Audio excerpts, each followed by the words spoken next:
What is going on, guys? Craig 1287 here, bringing you some Hardline beta gameplay going on there in the background to serve as just a backdrop, not really focusing on the gameplay for this one, as this is a very impromptu discussion that I would like to have. Typically my videos, about 95% of my videos, do not have any sort of script.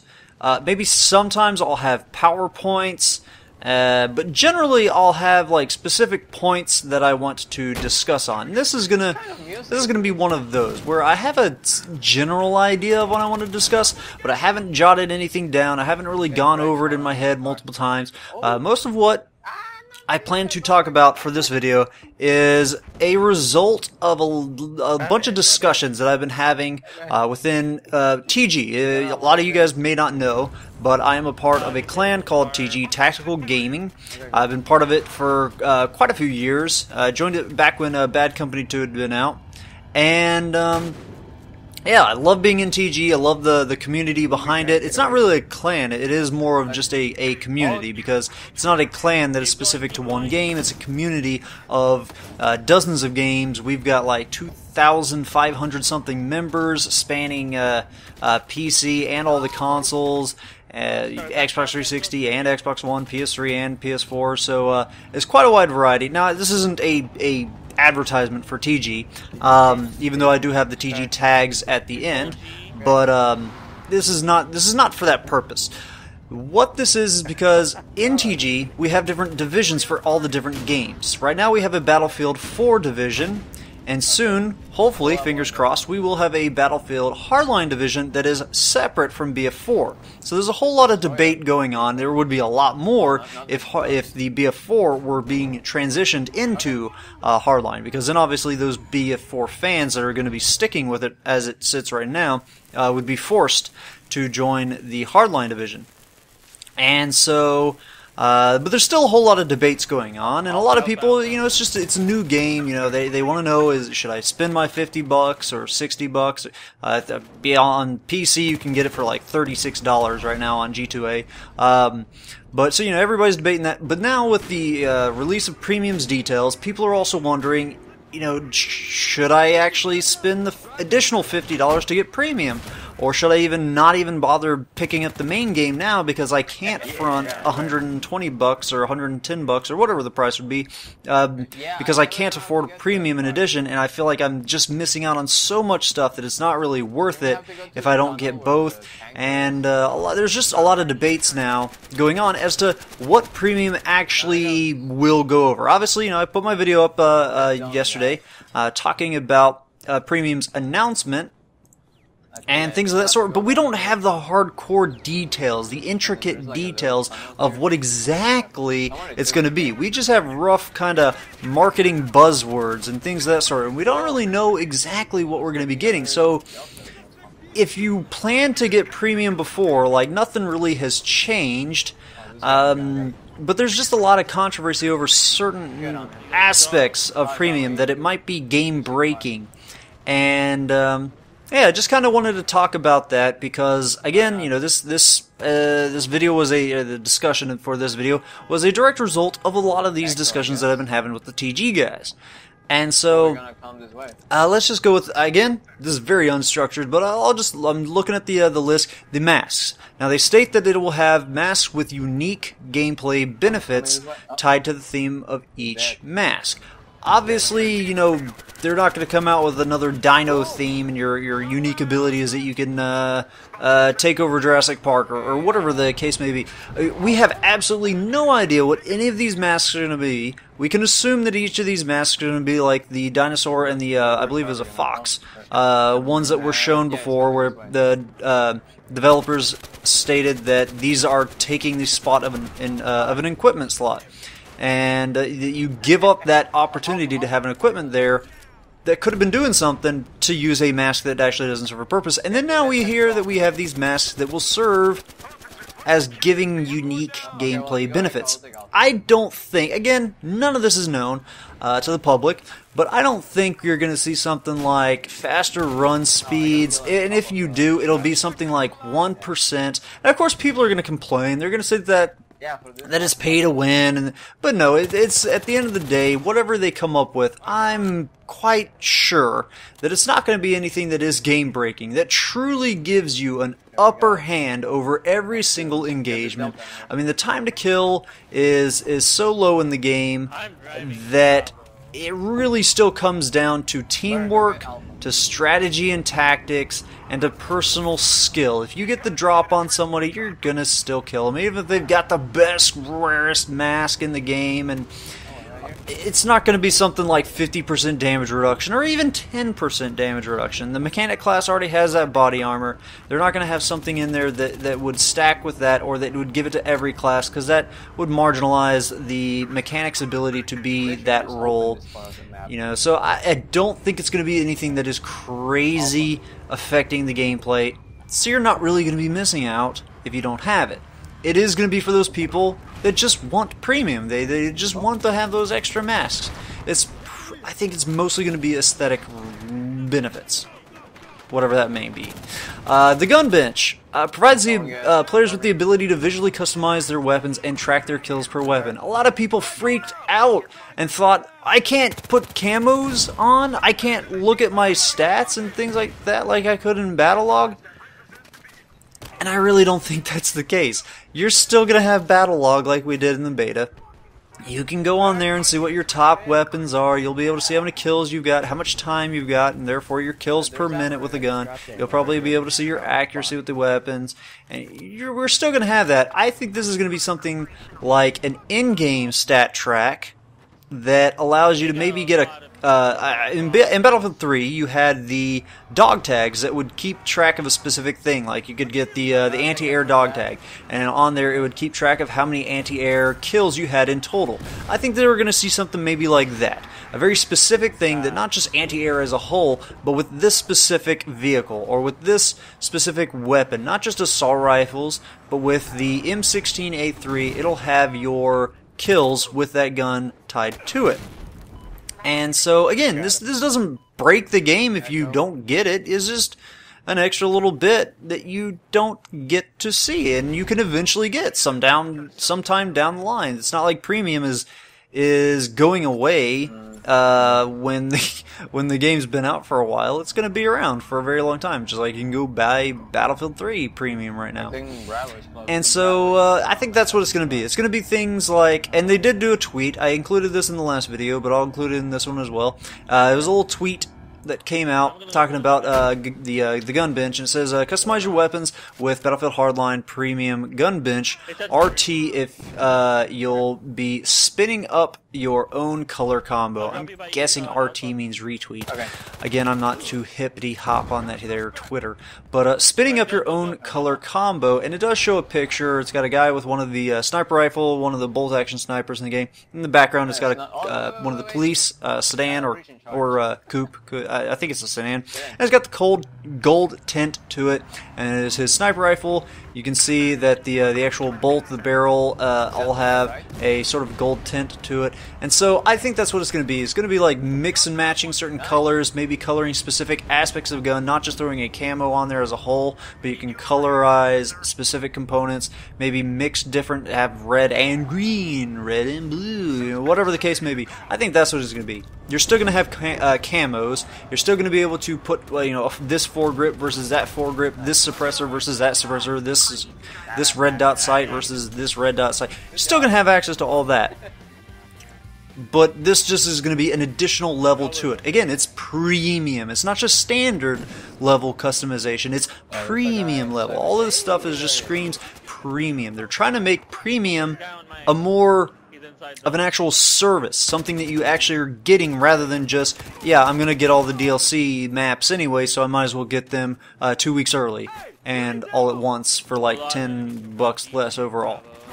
Like, they're actually trying to... It's one of those damned if you do, damned if you don't things. You go and give more content to something that you've offered in the past 2 games, charge the same price, and you offer all these things. It's like, well, that should have been in the real game. That should have been the real game. It's just, you're screwed if you offer more content. It's just... then if they did offer it in the new if everything was stocked to the game for $50 or $60, then people will get mad. Oh, why aren't you guys supporting this game that's been out for 6 months? Where's our new content? I want new things. The community is just gonna die off because you're not releasing any new content. It's like well, then if we did premium, you guys would complain. Why didn't you put this in the real? You're screwed no matter what.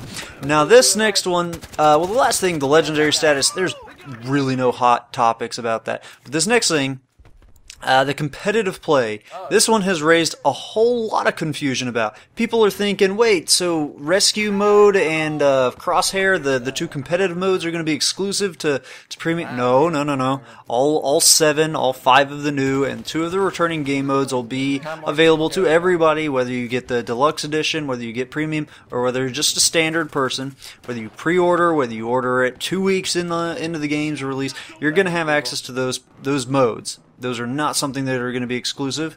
And then so some people are thinking like, well, there's not going to be a competitive scene then because not everybody's going to have premium. No, that's not the case. Yep. You can still go and join up with MLG. You can still join up with Fragnet and all these big organizations that organize ladders and competitions and tournaments and all that kind of stuff. And they can still do that. There's nothing to stop them from being able to do that. This is just going to be extra support on the hand of Visceral. This is why you have to pay for premium, because this is extra people that they're having to hire to run these kind of things, to orchestrate these events. They might be running additional servers that kind of are like a playlist just for people that want this. And that's extra servers that they got to put up for. That's extra developers that they had. So, I mean, that's why these things do cost extra and are included in this. And I think it's awesome, because I think it might reduce the amount of hackers that come into play. This is true even for you console guys. Hacking is probably more prevalent on consoles nowadays because PC, you have admins in these servers that can kick and ban people when they get through the anti-cheat software. And so it can be more prevalent on consoles. So this is, a lot of times what you'll see is on the PC, Battlefield will go on sale for cheap on Origin or something like that. And it'll be like $5. And people will purchase multiple keys. And hackers like that because when they get busted and their account gets busted, well, they get a bunch of other keys on like 50 accounts. It's free to open an account, and then you just buy it for $5 on this account, buy it for $5 on this account, buy it for $5 on this account. And they'll do that so that when their one account gets caught, they just switch over to the new one. I don't understand the mindset of a hacker. I don't know why you would want the game to play it yourself rather than you actually playing it. I just don't comprehend it. But people do that. That's a fact that we have to face, is that people will spam purchase tons of these games when they go on sale for really cheap. And so what this results in is when those kinds of things happen, you see a lot more hackers come about because now they can actually re-enable their hacks because they've got backup after backup after backup. Well, this, if you can only get in certain playlists or servers that have the premium competitive aspect to it, that's an additional thing that these hackers would have to purchase to be able to get access to these. So if that means less hackers, and yeah, you might be thinking, wait, now we have to pay for anti-hacker kind of things. I gotta pay to not have hackers. Well, no, you're still getting anti-cheat. There's still anti-cheat stuff there. There's on PC. There's still Punk Buster. We're probably still going to see Fair Fight, which, golly, Fair Fight bans people all the time. You're still going to have that, more than likely. But this is just an extra way to do it. And yes, you would have to pay a premium because that paying the premium is what's getting rid of the hackers. Just simply, you're not adding any anti-cheat. All you're doing is putting an extra paywall.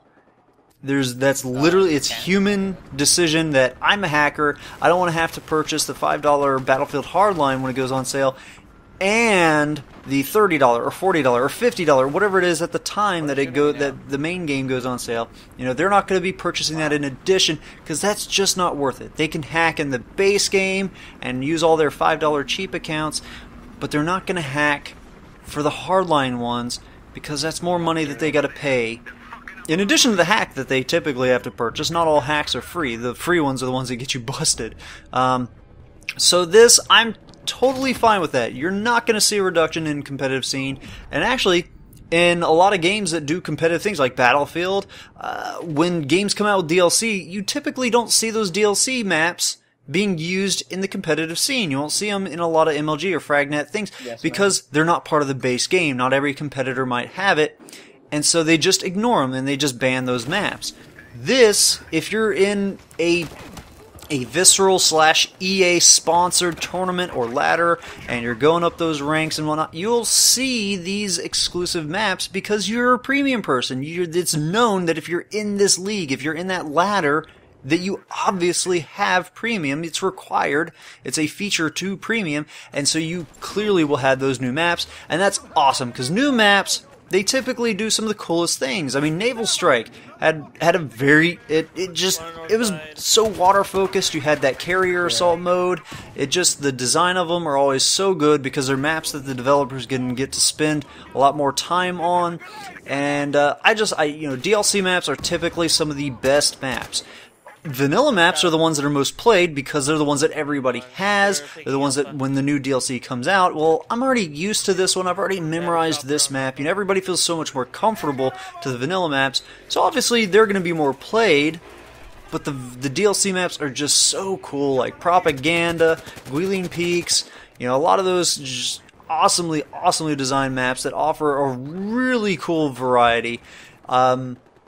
In this DLC, in the first one that we're getting, the Criminal Activity one, they've got that, you know, fast-paced, highly destructible new maps. Like that right there are the stuff that people are going to be craving, that highly destructible maps.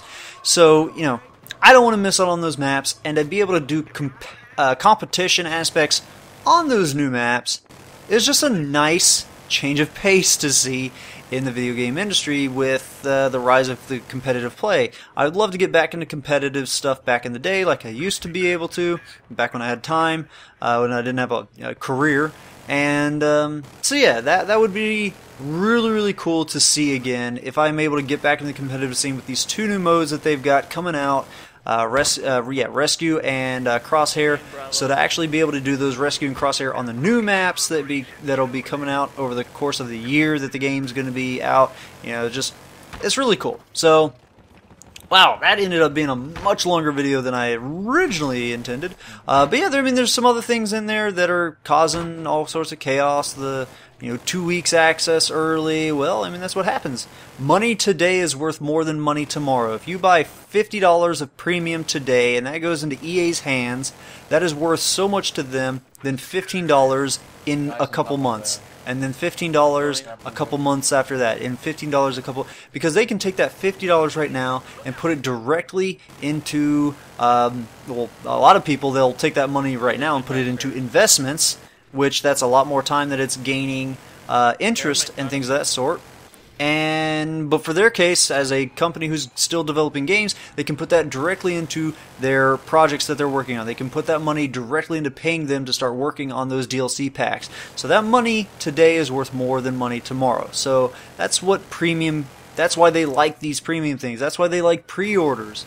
They know they're getting that money right then, not down the line. So you got to remember, these are businesses. They have to stay in business, and they've got a lot of things that they got employees they got to pay, they got servers they got to pay for, they got equipment, they've got rental costs to stay in these buildings. All these things require money. They need a lot of money, and they need it right now, not down the line in small chunks.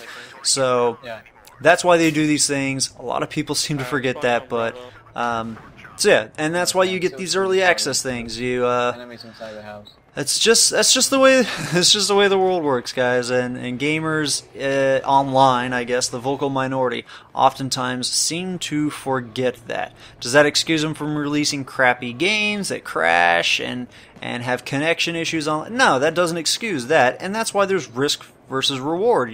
You're pre-ordering a game before it's gotten into reviewers' hands and before reviews have come out. But the reward, you get to preload the game before it comes out. You get it in instantly at midnight. You get these other things like XP, double XP, and extra gold battle packs and all these things. That's the risk versus reward. So at the end of the day, you know, if you're going to pre-order, then do it. Just know what you're getting into. At the end of the day, if you're going to get premium, just know you're putting up $50. hoping that all these DLCs are good. We don't know they're going to be good. I have faith that they're going to be good because I've enjoyed what I've played so far, and I think that that trend will continue. These guys are pretty darn good at their jobs. So, you know, I've got faith in them that they're going to do good, and I'm going to reward them for the things that I think they could be doing good with my $50 right now. So, yeah, that's my, I guess it ended up mostly becoming a rant rather than really a discussion, but, and holy crap, we're at the 20-minute mark, well, minus the minute that I left of white noise so that I can fix the audio in this, but yeah, there you guys have it. What are your thoughts on all of this? What are your thoughts on the premium, the deluxe edition battle packs and the premium and all these things? Yeah, it costs money, but hey, $60 or $70 for hundreds of hours, that's a lot better deal than paying $20 to go see one 2-hour movie in the theater. I mean, honestly, you're getting a lot more time out of your money there. So, yeah, that's all I have to say. Holy crap, it's getting late. I'm just going to call this, and hope you guys did enjoy the gameplay going on in the background, and hope you enjoyed my rant or whatever this was. Hope you enjoyed all of it. Have a good one. Ta-ta.